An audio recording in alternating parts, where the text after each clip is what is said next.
আজকের ভিডিওটা শুরু করছি অনেকটা মন খারাপ নিয়ে। কাশ্মীরে ঘটে যাওয়া মর্মান্তিক ঘটনার সাক্ষী হয়ে রইল আজ গোটা পৃথিবী। 2025-এ দাঁড়িয়ে এখনও ধর্ম নিয়ে এত বৈষম্যতা। আমাদের মতন সাধারণ মানুষের স্বপ্নের জায়গা কাশ্মীর। নমস্কার, আমি পুনম। আমার আরেকটি ভিডিওতে আপনাদের সকলকে স্বাগত জানাই। সকাল সকাল আমরা ব্রেকফাস্ট করে রেডি হয়ে গেছি। আজ আমরা যাব সোনমার্গ। আর যাবার আগে স্মৃতির খাতায় আর একটা ফটো অ্যাড হলো। এই যে দেখুন, সোনমার্গ টানেল। এখানে আমরা ঢুকছি। এরপরেই পুরো দৃশ্যটা অন্য রকম, এটাই ভেবেছিলাম। কারণ সব ভিডিওতে সেটাই দেখি যে এই টানেলের আগে একরকম দৃশ্য থাকে আর বাইরে বেরোলে আর একরকম দৃশ্য, মানে গোটা দুনিয়াটাই যেন পরিবর্তন হয়ে গেল। কিন্তু আমাদের সঙ্গে সেই ঘটনা ঘটেনি। আপনারাই নিজের চোখে দেখুন আমরা কি দৃশ্য দেখেছি। আর এই দিন সারাটা দিন টিপ টিপ করে বৃষ্টি হচ্ছিল। মানে তখন থেকেই কাশ্মীরের ওয়েদার একটু একটু করে খারাপ হতে শুরু করেছিল। এই যে দেখুন, কোনো পরিবর্তন নেই। অনেক বরফ গলে গেছে, অনেক বরফের পরিমাণ কমে গেছে। আমরা হাউস বোট থেকে ডাইরেক্ট চলে এসেছিলাম সোনমার্গের উদ্দেশ্যে। তাই রাস্তায় আমরা অনেকটা জ্যাম পেয়েছিলাম, কারণ আমরা অনেকটা দেরি করে বেরিয়েছি। এখানে আমাদের আরও একটা গাড়ি করে আসতে হয়েছে। তারপরে এই যে হেঁটে যাচ্ছি, এরপরে আমরা স্লেজে উঠব। আমাদেরকে পুরো টুপি যাকে বলে পরিয়ে দিয়েছে। এখানে 500 টাকা করে পার হেড আমাদের নিয়েছে স্লেজ গাড়ি। মানে কতটুকু বলবো, 100 মিটারও রাস্তা নয়, নিয়ে এসছে আর 500 টাকা করে নিয়েছে।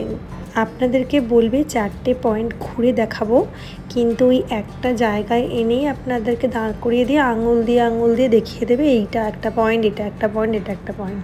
এই করে 4টে পয়েন্ট ওদের হয়ে যাবে। মানে ওরা প্রতি পদক্ষেপে আমাদেরকে বোকা বানানোর জন্য রেডি হয়ে আছে।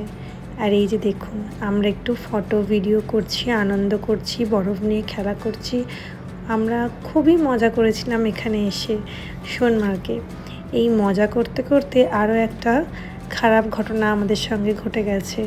বরফ দেখে তো আমরা সবাই আনন্দে আত্মহারা হয়ে গেছিলাম আর বেশি একটু মজা করছিলাম। সেই সময় আমার ননদের ফোনটা চুরি হয়ে যায় এই সোনমার্গ থেকে। তারপরে আমরা জানতে পারি কিছুক্ষণের মধ্যেই ওর ফোনটা চুরি হয়ে গেছে। তাই এরপর থেকে আর তেমন একটা ভিডিও করা হয়নি, কিছু করা হয়নি। আমরা চলে এসেছিলাম হোটেলে, কারণ আমরা হাউস বোট ছেড়ে দিয়েছি। এটা হচ্ছে তার পরের দিনের ভিডিও। সেদিনকে আর কোনো রকম ভিডিও আমরা তুলিনি, কারণ মনটা সবার খারাপ ছিল তো, সেই কারণে।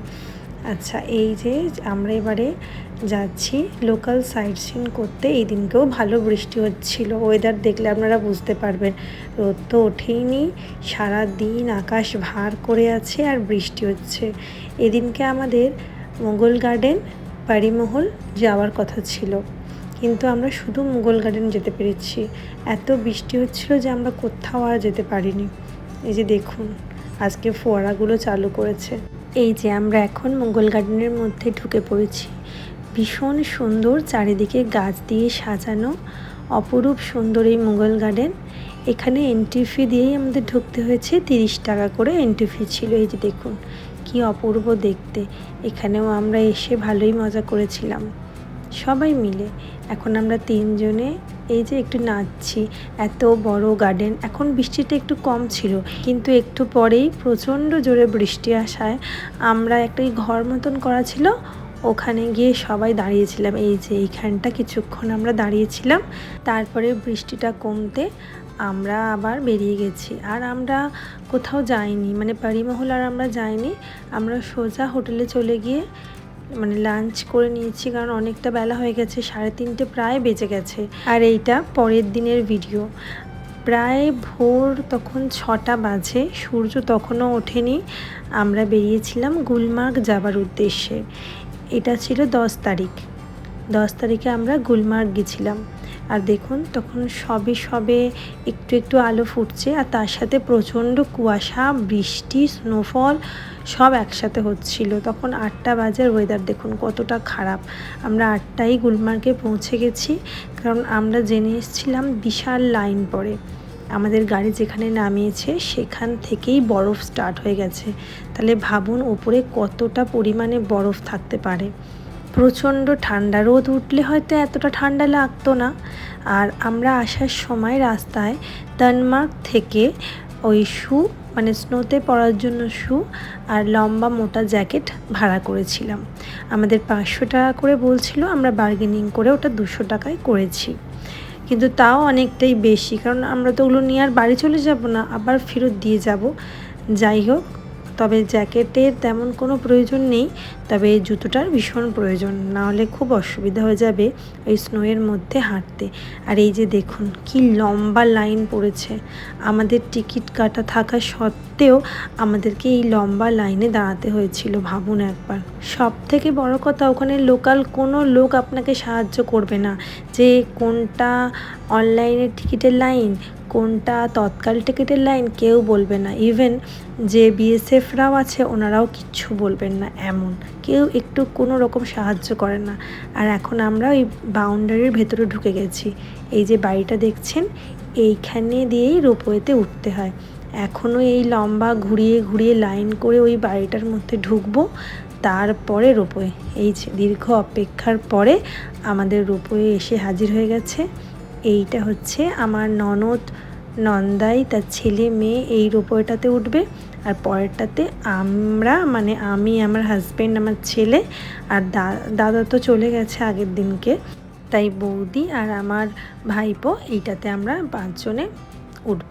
এই যে আমরা এখন টোটাল উঠে পড়েছি সবাই। আর দেখুন একবার, আমাদের ছেড়ে দিয়েছে রোপওয়ে। দীর্ঘ অপেক্ষার পরে গন্ডোলা রাইড। আমাদের সেকেন্ড ফেজ পর্যন্ত টিকিট কাটা আছে আমাদেরকে, তাই এখন যেতে হবে প্রথমে ফার্স্ট ফেজ, তারপরে আবার লাইন দিতে হবে সেকেন্ড ফেজের জন্য। চলুন আপনাদেরকে সঙ্গে নিয়ে এই বরফে মোড়া সাম্রাজ্যে ঘুরে আসি। ভাবুন দেখি, এত অপূর্ব সুন্দর কাশ্মীর, যদি জীবনে একবার না আসতে পারি তাহলে কি চলে বলুন। আমি এখানে কতটা এক্সাইটেড দেখুন। এই যে সবাই বলছে পেহেলগাঁও এই ঘটনাটা হওয়ার পরে আর কেউ কাশ্মীর যাবে না, কিন্তু তাও কি সম্ভব? কাশ্মীর কি ইন্ডিয়ার অংশ নয়? ইন্ডিয়ারই তো একটা অংশ কাশ্মীর, তাহলে কেন এত ভয় থাকবে আমাদের? ভাবুন তো একবার, একটা মধ্যবিত্ত পরিবারের মানুষ সারা জীবনের রোজগার জমিয়ে তার স্বপ্নের জায়গা কাশ্মীর পরিবারকে নিয়ে ঘুরতে এসেছিলেন, বা কেউ অল্প বয়সী ছেলেমেয়েরা বাবা মায়ের সাথে মানে রীতিমতো লড়াই করে কাশ্মীরে এসেছিলেন ঘুরতে, হানিমুন করতে। কেউ এসেছিলেন আর বাড়ি ফিরলেন না, কাছের মানুষদের থেকে অনেক দূরে চলে গেলেন। ভাবুন একবার, ভাবলেই বুকটা ভয়ে কেঁপে ওঠে। জানি না এরপরে আরও কত কি আমাদের জন্য অপেক্ষা করছে।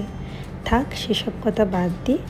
এখন আমরা চলে এসেছি সেকেন্ড ফেজ, আর এখানে -7 ডিগ্রি টেম্পারেচার শো করছিল, মনে তো হয় আরও বেশি। প্রচণ্ড হাওয়া চলছে, দেখে হয়তো বুঝতেই পাচ্ছেন আমার চুল টুল সব উঠছে। প্রচণ্ড ঠান্ডা, মানে বলে আমি বোঝাতে পারবো না। এখানে আমরা বেশিক্ষণ দাঁড়াতে পারিনি, খুব জোর 10 মিনিট ছিলাম, তাতেই আমাদের ভেতর পর্যন্ত কেঁপে উঠছিল ঠান্ডায়, এরকম একটা ফিল হচ্ছিল। আর অবশ্যই যদি সেকেন্ড ফেজে আসেন তাহলে এই মোটা জ্যাকেট, জুতো অবশ্যই নিয়ে আসবেন, আর হাতে ভালো গ্লাভস, নাহলে এখানে এসে থাকা যাবে না। আর সানগ্লাস মাস্ট, নাহলে চোখ মেলে তাকানো যাবে না।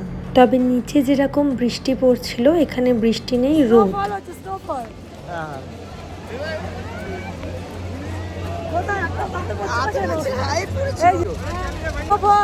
चलिए चलो।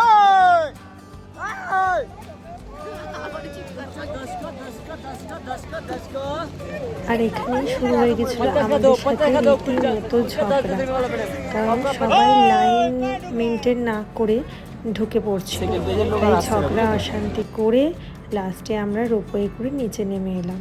আর নিচে এসে 2-1টা ফটো তুলে আমরা আবার গাড়িতে উঠে পড়েছি, কারণ আজকেই আমাদের রাতে ট্রেন আছে ফেরার, তাই আজকে আমাদের তাড়াতাড়ি পৌঁছতে হবে। অলরেডি যখন এই ভিডিওগুলো করছি তখন 3টে বাজে, আর আমাদের রাত 12টায় উধমপুর থেকে ট্রেন। সেই জন্য আমরা বেশি ভিডিও টিডিও কিছু করতে পারিনি, আমরা নেমে চলে এলাম নিচে। আর এই যে দেখুন, তার মধ্যেই দু একটা ছোটোখাটো ভিডিও করেছি ইনস্টাগ্রামে, এফবিতে পোস্ট করার জন্য। আর এই যে নামতে নামতে আপনাদেরকে একটা ভিউ দেখাই, দেখুন কি সুন্দর। সোনমার্গ, গুলমার্গ আর শ্রীনগরের অল্প একটু সাইট সিনের ভিডিও একসাথে একটা ভিডিওতে আমি করে দিলাম। ওয়েদার খারাপ ছিল বলে বেশি ভিডিও করতে পারিনি। কাশ্মীরের ভিডিওগুলো আপনাদের কেমন লাগলো জানাতে কিন্তু ভুলবেন না। সবাই ভালো থাকবেন, টাটা।